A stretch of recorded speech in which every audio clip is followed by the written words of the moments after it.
क्या आपने कभी ऐसा सुना है कि बच्चा अभी ठीक से पैदा भी नहीं हुआ और उसका बर्थडे मनाया जा रहा हो? नहीं ना? तो सुन लीजिए। क्या हम 11 अप्रैल से 14 अप्रैल पूरे अपने राज्य में टीका उत्सव मना सकते हैं? एक पूरा वातावरण क्रिएट कर सकते हैं टीका उत्सव का। एक विशेष अभियान चलाकर हम ज्यादा से ज्यादा एलिजिबल लोगों को वैक्सीनेट करें। पहले एक बार देखें कि हम 11 से 14 अप्रैल किस प्रकार से चीजों को मोबिलाइज कर सकते हैं। एक अचीवमेंट का सेटिस्फैक्शन मिलेगा। तो ये आपने सुना, मोदी जी को टीका उत्सव के थ्रू एलिजिबल लोगों को अपील कर रहे हैं कि वो 12 से 14 अप्रैल तक ज्यादा से ज्यादा नंबर में जाके वैक्सीनेशन लगवाएं। लेकिन इसी के कुछ दिनों बाद हमारी गवर्नमेंट अनाउंस करती है कि 1 मई के बाद से 18 प्लस सारे एलिजिबल होंगे वैक्सीनेशन के लिए। लेकिन जब 1 मई आता है तो 29 में से सिर्फ 6 स्टेट जैसे महाराष्ट्र, राजस्थान, यूपी, छत्तीसगढ़, गुजरात एंड ओडिशा ही अपना ही वैक्सीनेशन शुरू कर पाते हैं, वो भी कुछ लिमिटेड डिस्ट्रिक्ट्स में ही। जैसे यूपी में ये वैक्सीनेशन टोटल 75 में से सिर्फ 7 डिस्ट्रिक्ट में शुरू हुआ था, which is not even 10%। Rajasthan में भी कुछ ऐसा ही हाल रहा, जहाँ 33 में से सिर्फ 3 डिस्ट्रिक्ट में ही कर पाए, and same for other states as well. लेकिन ये सारे ही स्टेट्स जिन्होंने अपना 18 प्लस का वैक्सीनेशन ड्राइव शुरू किया था, वो भी इसे कंटिन्यू नहीं रख पाए। और इस वक्त एक और बड़ी खबर का रुख करेंगे जो कि मुंबई से आ रही है, जहां पर वैक्सीनेशन बंद करना पड़ा है। वैक्सीन खत्म होने की वजह से ये फैसला लिया गया है। तक की उम्र वालों का टीकाकरण फिलहाल रोक दिया गया है। वैक्सीन की कमी के चलते महाराष्ट्र सरकार ने ये फैसला लिया है। तो जब हम अप्रैल में ही टीका महोत्सव मना रहे थे, तो क्यों मई में ये हाल है कि हमारे पास वैक्सीन ही नहीं है एंड इंडिया में वैक्सीनेशन की रेट बढ़ने की बजाय घट क्यों रहा है? जब हमारे खुद के पास वैक्सीन नहीं थी तो क्या दूसरी कंट्रीज को वैक्सीन एक्सपोर्ट करना एक सही स्टेप था? 12 अप्रैल को इंडिया में 40 लाख डोजेस लगी थी कोरोना वैक्सीन की, लेकिन 15 में आते आते ये घट के करीब 7 लाख रह गई है। अभी तक इंडिया में सिर्फ 10% लोगों को ही फर्स्ट डोज मिली है एंड सिर्फ 2.7 लोगों को सेकेंड डोज। एक्सपर्ट्स के हिसाब से किसी भी देश में हर्ड इम्यूनिटी की स्टेज तब आती है जब उस देश की कम से कम 70% पॉपुलेशन फुली वैक्सीनेट हो जाती है एंड किसी भी कम्युनिटी, सोसाइटी या कंट्री में एक बार हर्ड इम्यूनिटी डेवलप हो जाए तो वायरस का स्प्रेड उस सोसाइटी में, उस कंट्री में बहुत ही कम हो जाता है। लेकिन इंडिया जैसी एक बड़ी कंट्री के लिए इस माइलस्टोन तक पहुंचना इतना आसान नहीं होगा। एक्सपर्ट्स की माने तो इंडिया का वैक्सीनेशन प्रोग्राम बुरी तरह फेल हुआ है एंड ये इसलिए नहीं हुआ है कि गवर्नमेंट लोगों को कन्विंस नहीं कर पाई है वैक्सीनेशन लगवाने के लिए। लोग तो घंटों तक लाइन में खड़े रह के वैक्सीनेशन लगवाने के लिए रेडी है, बल्कि ये इसलिए हुआ है क्योंकि हमारे पास इनफ डोजेज ही नहीं है एंड ये हमारी गवर्नमेंट और हमारी कंट्री के लिए एक बहुत ही बड़ा चिंता की बात है। तो आज के इस वीडियो में हम जानेंगे कि हमने ऐसी कौन सी गलती कर दी एज ए नेशन कि हम दुनिया की वैक्सीन फैक्ट्री, वैक्सीन गुरु की पोजीशन से आज कुछ ही महीनों में यहाँ पे खड़े हैं जब हमारे पास अपने ही लोगों के लिए वैक्सीन नहीं है। तो बने रहिएगा इस वीडियो पे लास्ट तक, जिसमें हम ये भी देखेंगे कि टीका महोत्सव के 1.25 महीने बाद भी आज हमारे देश में वैक्सीन की इतनी ज्यादा शॉर्टेज क्यों है।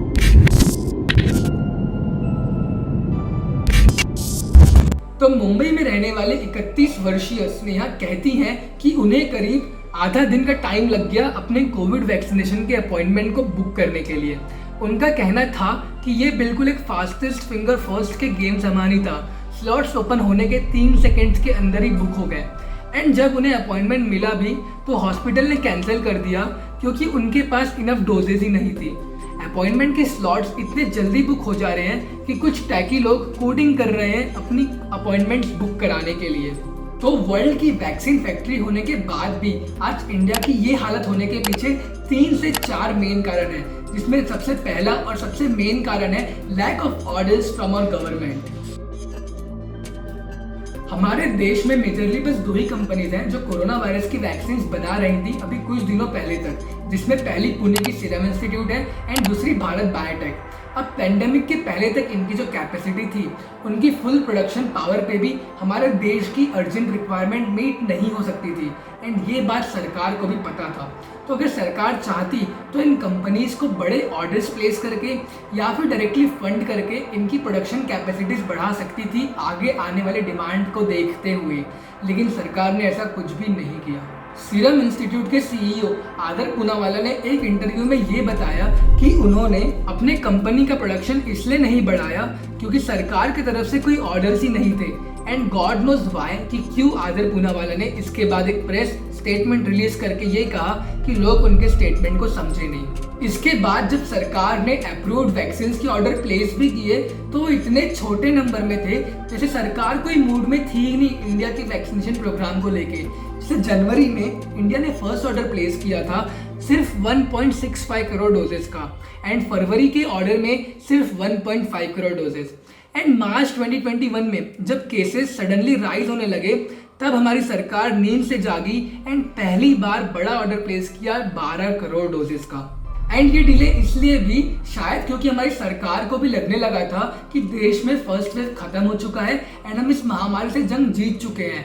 एंड यही बात सरकार की हमें हमारे दूसरे पॉइंट पे लेके चलती है, दैट इज पुअर प्लानिंग। मुझे याद है पिछले साल फरवरी मार्च अप्रैल में दुनिया के कई नामी एक्सपर्ट्स और बड़ी बड़ी संस्थाओं ने क्या क्या कहा था।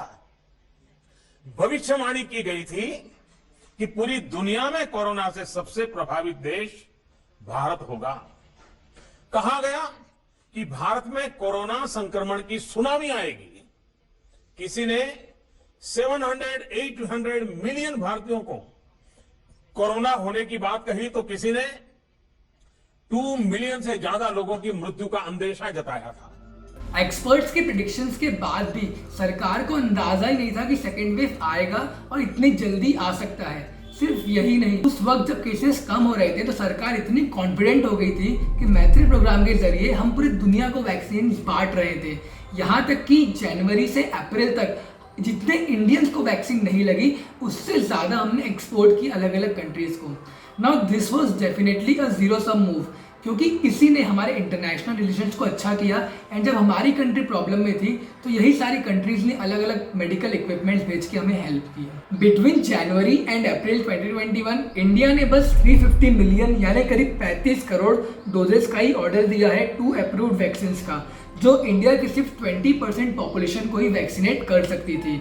तो यहाँ पे एक बहुत ही बड़ा सवाल खड़ा होता है कि जब सरकार के पास इनफ डोजेज ही नहीं थे तो क्यों सरकार ने एक ही बार में सारे 18+ के लोगों के लिए वैक्सीनेशन ओपन कर दिया एक कॉमन मैन की प्रॉब्लम को और बढ़ाने के लिए।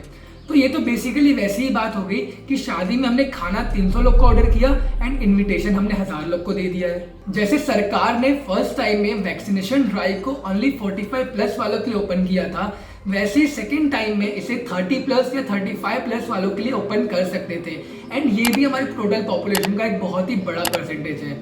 अब सिचुएशंस ऐसी हो गई है कि बहुत सारे 45+ के लोग हैं जिन्होंने अपनी फर्स्ट डोज ले रखी है बट उन्हें अपनी सेकेंड डोज नहीं मिल पा रही है and at the very same time 18+ के सभी लोग अपनी फर्स्ट डोज का बेसब्री से इंतजार कर रहे हैं एंड कंटिन्यूअसली उस रिफ्रेश बटन पे क्लिक कर रहे हैं।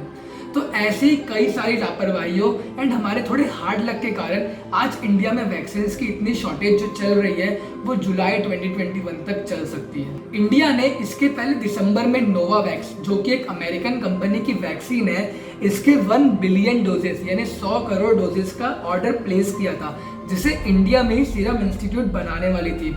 लेकिन क्योंकि इस वैक्सीन कि ट्रायल्स में बहुत ज़्यादा डिले हुआ उसके बाद अमेरिका ने रॉ मटेरियल्स ब्लॉक कर दिया था जिसके कारण इस वैक्सीन का प्रोडक्शन अभी तक सीरम इंस्टीट्यूट शुरू भी नहीं कर पाई है एंड ऐसा एक्सपेक्टेड है कि इसकी फर्स्ट लॉट की डिलीवरी इंडिया को अगस्त 2021 में मिलेगी। इसके बाद जो अगली बड़ी प्रॉब्लम है वैक्सीन की वो है इनकी डिस्ट्रीब्यूशन एंड प्राइसिंग को लेके, जो कि हमें हमारे थर्ड पॉइंट पे लेके चलती है अ फ्रैक्चर्ड सिस्टम।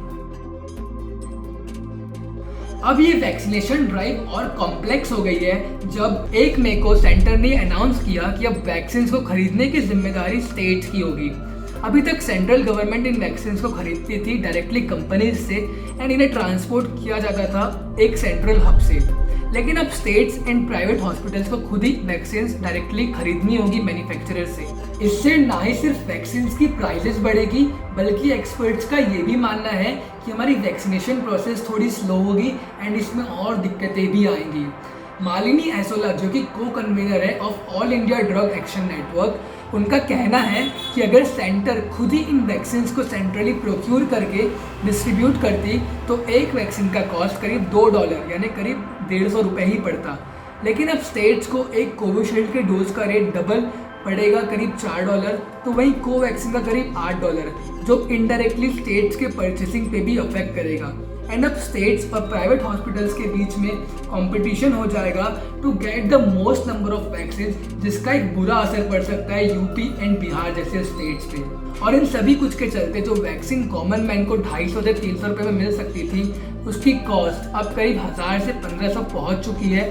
और इस अनवांटेड कंपटीशन के कारण प्राइसेस बहुत ही ज़्यादा वेरी कर रहे हैं सेम ही सिटी के अलग अलग प्राइवेट हॉस्पिटल्स में। कई स्टेट्स ने तो ये तक कहा है कि सेंट्रल गवर्नमेंट ने उनसे एक बार बात तक नहीं की ये डिसीजन लेने से पहले। अब चाहे वो ये फैसले की बात हो या फिर हमारे नेशन वाइड वैक्सीनेशन पॉलिसीज के बारे में, एज ऑलवेज सेंट्रल गवर्नमेंट ने इस बार भी बहुत ज़्यादा चुप्पी साधी हुई है एंड कोई ट्रांसपेरेंसी नहीं है, जो कि अपने आप में एक बहुत ही बड़ी प्रॉब्लम है। एंड ये कोई पहली बार नहीं है जब सेंट्रल गवर्नमेंट ऐसा कर रही है। इसके पहले demonetisation, CAA, NRC and farmers protest के टाइम पे भी इनिशियली गवर्नमेंट की तरफ से यही देखने को मिला था। हमारी सरकार को समझना होगा कि अगर हम अपनी कमियों को, अपनी गलतियों को एक्सेप्ट कर लेंगे तो कदम छोटे नहीं हो जाएंगे, बल्कि हमारे आगे बढ़ने के रास्ते खुल जाएंगे। लोग समझेंगे, लेकिन आप एक्सेप्ट तो करो कि गलती हुई है। अभी हम जंग जीते नहीं थे कि आप क्रेडिट लेने आ गए थे, लेकिन अब जब प्रॉब्लम्स हुई है तो इसका भी थोड़ा तो क्रेडिट लो आप। हिपोक्रेसी की भी सीमा होती है। एंड इसलिए ही कहते हैं it is very important to do a very brutal, fair and frank assessment of our strengths and weaknesses if we truly want to improve ourselves in the future. हमारी सरकार अब कर तो रही है, लेकिन हर बार की तरह इस बार भी बहुत देर हो चुकी है। हमारी सरकार अब नींद से जाग रही है एंड अभी रिसेंटली अनाउंस किया है कि वो करीब 216 करोड़ डोजेस परचेस करेंगे अगस्त से दिसंबर के बीच। लेकिन अब तो मैं यही कहूँगा कि हमारी सरकार भी इंजीनियरिंग के स्टूडेंट्स की तरह ही है, जो एग्जाम्स की एक रात पहले रात भर जग के पढ़ाई करते हैं। तो अगर हम सॉल्यूशंस की बात करें तो सबसे पहले तो गवर्नमेंट को अपनी पॉलिसीज में और ट्रांसपेरेंसी बढ़ानी होगी इस पूरे नेशन वाइड वैक्सीनेशन प्रोग्राम को लेके। सेकंड, भले ही वैक्सीन परचेज का पावर हमने स्टेट गवर्नमेंट्स को दे दिया हो, लेकिन मेरे ओपिनियन में सेंट्रल गवर्नमेंट को एक कंट्रोल रखना चाहिए स्टेट गवर्नमेंट्स पे, ताकि states like Maharashtra and Telangana इसका फायदा ना उठा ले एंड यूपी बिहार जैसे स्टेट्स इस रेस में पीछे ना रह जाएं। एंड थर्ड, इस बार हमारी सरकार को फ्यूचर में जो भी चैलेंजेस आने वाले हैं उनके लिए प्रिपरेशन शुरू कर देनी चाहिए, क्योंकि ये तो 100% गारंटीड है कि आज से कुछ महीने बाद हमारे पास वैक्सीन की इनफ डोजेज होगी, लेकिन लगवाने के लिए लोग नहीं होंगे। जैसे अमेरिका में भी देखा गया कि बहुत सारे लोग अपनी फर्स्ट डोज लेने के बाद सेकेंड डोज लगवा ही नहीं रहे हैं। अमेरिका का वैक्सीनेशन रेट 20% से डाउन हो गया था एंड बहुत सारे सेंटर्स अलग अलग स्टेट्स में इसलिए क्लोज करने पड़े क्योंकि डोजेस बहुत ज़्यादा हो रहे हैं, लेकिन लगवाने के लिए लोग ही नहीं हैं। तो पूरे चांसेस हैं कि यही सेम प्रॉब्लम आज से कुछ महीनों बाद इंडिया में भी आएगी, जब इंडिया के सिटीज़ के लोग तो वैक्सीनेट हो जाएंगे बट रूरल यानी गांव वाले लोग वैक्सीनेशन लेने से थोड़ा घबराएंगे। तो ऐसे टाइम पे हमें और हमारी सरकार को अभी से सोचना शुरू कर देना चाहिए कि अगर ये प्रॉब्लम फ्यूचर में आती है और ऐसी कोई भी दिक्कत अगर फ्यूचर में आती है तो हम उससे कैसे टैकल करने वाले हैं खुद को।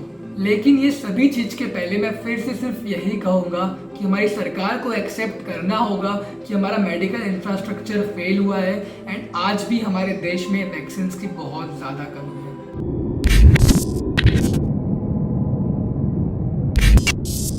तो उम्मीद है आपको ये वीडियो पसंद आया होगा। जल्दी ही हम बात करेंगे कि क्या फ्यूचर चैलेंजेस आ सकते हैं हमारी सरकार को। तो आप मुझे कमेंट सेक्शन में लिखकर बताइए कि आपको क्या लगता है कि क्या प्रॉब्लम्स हमारी कंट्री फेस कर सकती है इन फ्यूचर एंड कैसे हमारी सरकार उनके अगेंस्ट प्रिपरेशंस कर सकती है। तो उम्मीद है आपको वीडियो पसंद आया होगा। वीडियो को लाइक ज़रूर करिएगा एंड अगर आप इस वीडियो को अभी तक देख रहे हैं तो ज़रूर मुझे कमेंट सेक्शन में लिखकर बताइए कि yes I watch the video till the end. ऐसे ही और वीडियोस देखते रहने के लिए चैनल को सब्सक्राइब जरूर कर लीजिएगा। मिलते हैं किसी और वीडियो में जल्दी, तब तक के लिए जय हिंद, नमस्कार।